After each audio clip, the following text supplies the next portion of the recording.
আচ্ছা, inter first ইয়ারের maximum স্টুডেন্টের কোয়েশ্চেন থাকে আমি এইচএসসি শুরু থেকে কিভাবে মেডিকেলের জন্য পড়বো।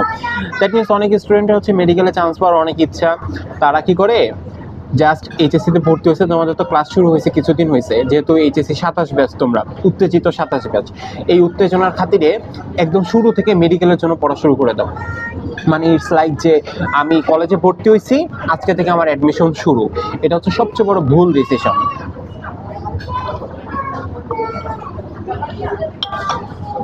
এইটার জন্য ম্যাক্সিমাম স্টুডেন্ট একাডেমিক টাইমে খারাপ করে, কারণ তোমার বই শেষ হয় নেই। তুমি অ্যাডমিশনের জন্য কি পড়বা? অ্যাডমিশনের পড়া তো তখন যখন তোমার বই কমপ্লিট হয়ে গেছে, তুমি বইয়ের উপরে দারুণ একটা দক্ষতা রাখতেছো, তখন তুমি অ্যাডমিশনের জন্য পড়বা। বাট বই শেষ হয় নাই, বইয়ের ব্যাপারে তুমি জানো না, তুমি অ্যাডমিশনের জন্য পড়া শুরু করলা। It's quite bad. অ্যাডমিশনের জন্য তাহলে পড়ার উপযুক্ত টাইম কখন? ফার্স্ট ইয়ারের লাস্টের দিকে। এটা হচ্ছে একদম পারফেক্ট টাইম যখন তুমি অ্যাডমিশনের জন্য পড়া শুরু করবা।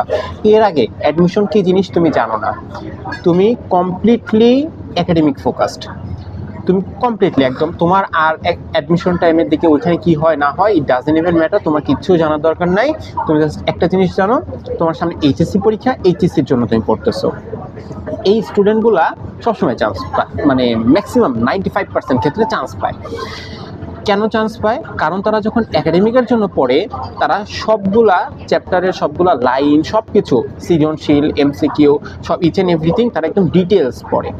ডিটেলস পড়াটা একাডেমিক টাইমে যেমন কাজে দেয়, অ্যাডমিশন টাইমে কাজে দেয়। কারণ কি, তুমি যখন পড়তেছো একাডেমিকের জন্য, তখন তুমি বুঝে বুঝে পড়তেছো, জিনিসটা তোমার বোঝা হয়ে যাচ্ছে, তোমার আয়ত্তে চলে আসতেছে।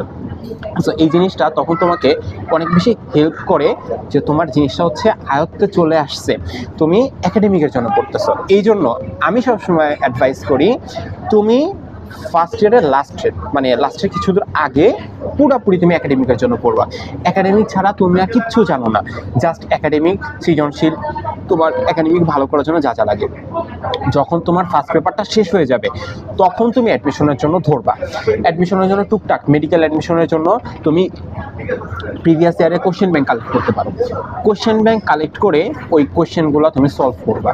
তুমি কি করবা? প্রিভিয়াস হচ্ছে দাগানো বইগুলো কালেক্ট করবা, তুমি নিজের বইতে দাগায় ফেলবা, দাগানো বই থেকে এই যে কাজগুলো, দাগানো লাইনগুলো, অ্যাডমিশনের যে দাগানো লাইন, এগুলো পড়ে ফেলানো, প্রিভিয়াস ইয়ারের কোশ্চেনগুলো সলভ করা, বিভিন্ন কোচিংয়ের কোশ্চেনগুলো নিয়ে এসে কোশ্চেনগুলো ওইগুলো সলভ করা। এই যে অ্যাডমিশনের জন্য তুমি আগায় থাকলাম, তখন কি হবে, তুমি চ্যাপ্টারগুলো পড়ে আসছো, ফার্স্ট পেপার তোমার কমপ্লিট। তুমি যখনই এখন নতুন করে অ্যাডমিশনের জন্য পড়তেছো, মাত্রই তুমি শেষ করছো টক বোগা পড়া, তুমি এগুলো যখন অ্যাডমিশনের জন্য পড়তেছো, এগুলো তোমার ব্রেনে গেঁথে যাচ্ছে। আমি তো মাত্রই শেষ করছি, আমি এগুলো সব জানি, আমি এগুলো বুঝতে পারতেছি, ধরতে পারতেছি। বাট তুমি যদি শুরু থেকেই পড়া শুরু করে অ্যাডমিশনের জন্য, ধরতে পারবা না।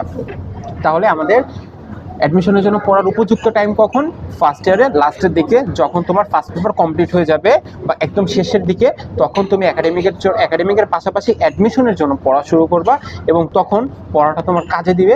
তুমি অ্যাকচুয়ালি বুঝতে পারবা যে এই কোশ্চেনগুলো এখান থেকে আসতেছে, তুমি কোশ্চেনগুলো ধরতে পারবা, তখন পড়াটা তুমি ইউটিলাইজ করতে পারবে। সো এর আগে তুমি একাডেমিকের সময় অ্যাডমিশনের জন্য পড়ে নিজের টাইম ওয়েস্ট করো না একদমই, এটা আমার একদম সাজেশন অ্যাডভাইস থাকবে। তুমি জাস্ট একাডেমিক টাইমে ফার্স্ট ইয়ারটা কমপ্লিট করো, মানে ফার্স্ট পেপারের পড়াগুলো কমপ্লিট করো, কমপ্লিট করে দেন তুমি যখন একটা পর্যায়ে আসবা, তুমি একাডেমিকের পাশে অ্যাডমিশনের পড়াটা পড়ো, তখন তুমি পড়াটা বুঝতে পারবা, ধরতে পারবা, এবং এই পড়াটা তোমার কাজে দিবে, এর আগের পড়াটা কাজে দিবে না। Thank you everyone, best of lakh.